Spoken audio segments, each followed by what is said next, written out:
Сайн байцгаана уу? Шинэ дугаараараа уулзч байгаадаа баяртай байна. За би өнөөдрийнхөө дугаараар бас л бага насны хүүхдэд тохиолдсон харамсалтай хэргийн талаар ярих гэж байгаа учраас энэ төрлийн мэдээллээс сэтгэл санаа нь тавгуурхдаг хүмүүс байвал битгий сонсоорой гэж зөвлөе. Ингээд хэрэгтэй орцгоё.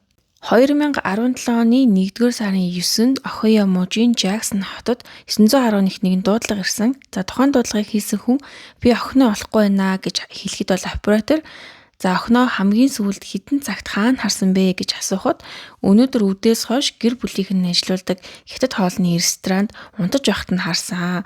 Магадгүй унтаж сэрээд ресторан дотор хэсүүчилж байгаа дарын хаалгаар гараад явчихсан юм шиг байна гэж хэлсэн. Алга болсон охиныг Эшли Жао гэдэг тухайн дуудлагыг хийсэн хүн бол түүний аав Лин Жао. Дуудлагыг хүлээн авсан цагдаа нар гэрт нь очиж гэрийнхэнтэй ярилцлага хийгээд охиныг эрен хайх өргөн цар хүрээтэй ажлыг эхлүүлсэн. 5 настай Эшли охиныг эрен хайх ажиллагааны үр дүнд мөрдөн байсаагчид санаанд оромгүй нарийн ширийн зүйлсүүдийг ил болгосноор охинд юу тохиолдсон, юунаас олж ийм эмгэнэлтээ үр дүнд хүргэсэн бэ гэдэг асуулт гарч ирнэ. Жаогийн гэр бүл нь нам гүм тайван Жаксон хотод амьдардаг хятад гаралтай айл. Нөхөр Ян Жао болон эхнэр Мин чанар нь дундаасаа 2 охинтой. Том охиныг нь Жожо, харин бага охиныг нь Эшли гэдэг. Нөхөр Ян Америк нэгдсэн улсын иргэн хэдий ч эхнэр Минийх нь иргэншил болон цагаачлалын асуудал нь нэлээд төвөгтэй байсан.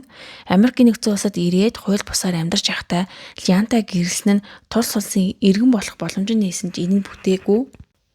Лян Мин нар охтуудаа сайхан амьдруулахын тулд тэд өөрсдийн Ans Chinese Cuisine нэртэй хятад хоолны рестораныг нээсэн нь хурдан хугацаанд алдартай болж чадсан. Амттай хоол, сайхан уур амьсгалтай энэ газарт хүмүүс ч ирэх дуртай. Жижигхэн Жаксон хотод зочилсон хүн бүрийн ирэх ёстой газруудын нэг болж чадсан. Тэдний ресторанаар орж ирсэн хүн бүр жижиг шоу үзэж байгаа юм шиг байдаг гэсэн. За учир нь гэвэл Ян Мими хоёулахнаа ресторанаа ажиллаулдаг мөртлөө маш хурдан үйлчилж нааша цаашаа гүйж бүх ажлаа амжуулж байгаа нь зарим хүмүүс хөвгөлтэй харагддаг гэсэн. За гэтэл хоёр жаахан хүүхэд нь ихэнхдээ гэртээ хоёулахнаа эцэг их нь ресторанаа ажиллуулаад завгүй.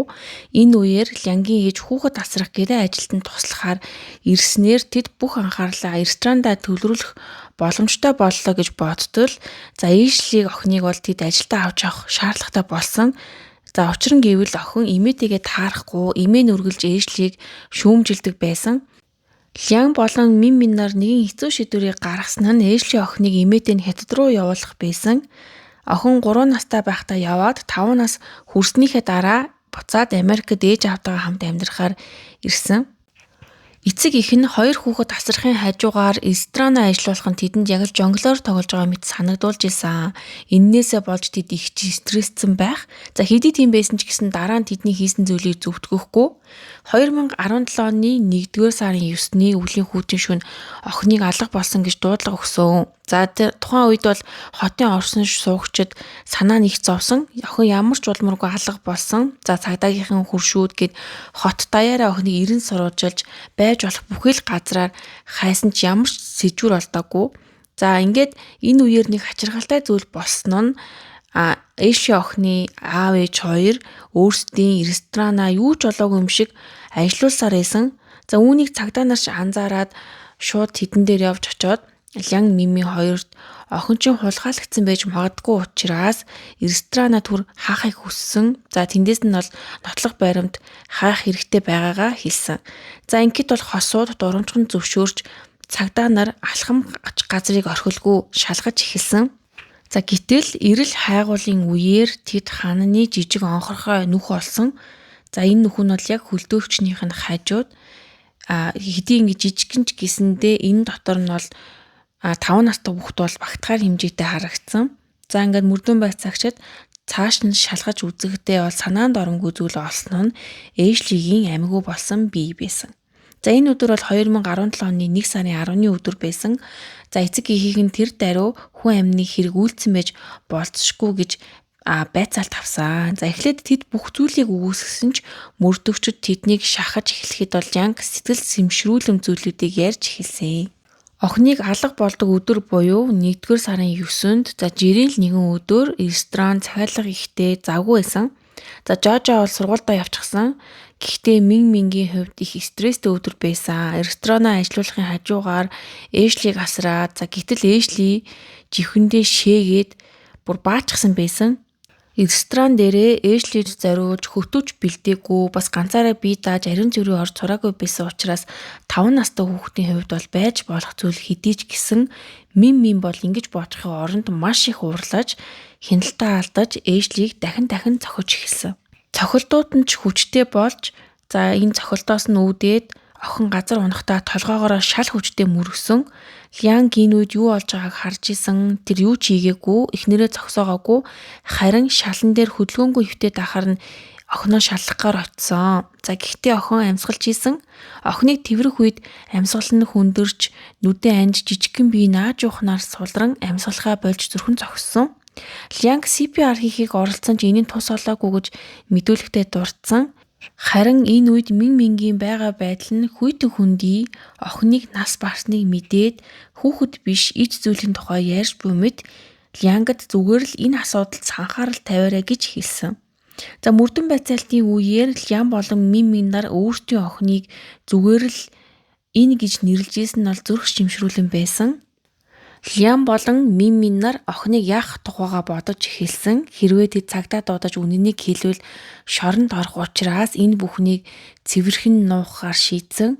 Эгч Жожон Эшлигээ унтж гин гэж бодоод хажуугаар нь ороод унтсан. Харин том охин Жожог унтуулсныхаа дараа Эшлигийн цогцыг рестораныхаа агуулгын өрөөнд эхлээд савн дотор хийж нуусан. Дараа нь тэд үнэр орхоос нь сэргийлээд хөлдөөгчөнд хийсэн. Үргэлжлүүлэн тэд охины цогцыг шатаа эсвэл далаа руу шидэ гэж ярилцсныг нь мэдсэн хүмүүс бол шоконд орсон. Төрсөн охиноо хөнөөчхөөд дараа нь цогцыг нь шатаан далаа руу шидэ гэж ярьж байгаа нь бол үнэхээр аимшигтай. Ингээд 1-р сарын 11-нд хосуудыг албан ёсоор Эшлигийн өхөлд буруутхан баривчлаад хорьсон. Ингэснийхээ дараагаар бол шүүх хурал болж тус бүрийг нь $5 сая барьцаатаагаар Батлан даалтанд гаргасан. Тэдний гин буруугийн шүүх хурал нь бол тухайн оныхоо 10-р сарын 12-нд эхэлсэн. Эхлэхээс өмнөх 9 сард нь Лянг гин бурууга хүлээн зөвшөөрч байсан бол бас нэг гайхшруулсан зүйл нь гэвэл Мин өөрийгөө ямар ч гин буруугүй тухайн үед тэтгэц мэдрэлийн хувьд эрүүл бус байсан гэсэн байр сууриас хандж исэн. Нөхөр Лянг нь бол бага ял авахын тулд гин бурууга хүлээж эхнэр Мингийн эсрэг дахин мэдүүлэг өгсөн нь бол өөрийгөө гин буруу гэж зүтгэжсэн. Мин бол хүнд байдалд оруулсан. Гэхдээ олон хүн Мин ганцхан буруутай гэж бодохгүй байна. Янг ч бас харсаар агаад охиноо өхөлд хүргэсэн.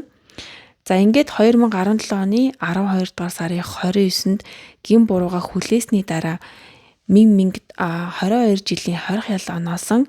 Харин Лянд 12 жилийн хорих ял оноосон.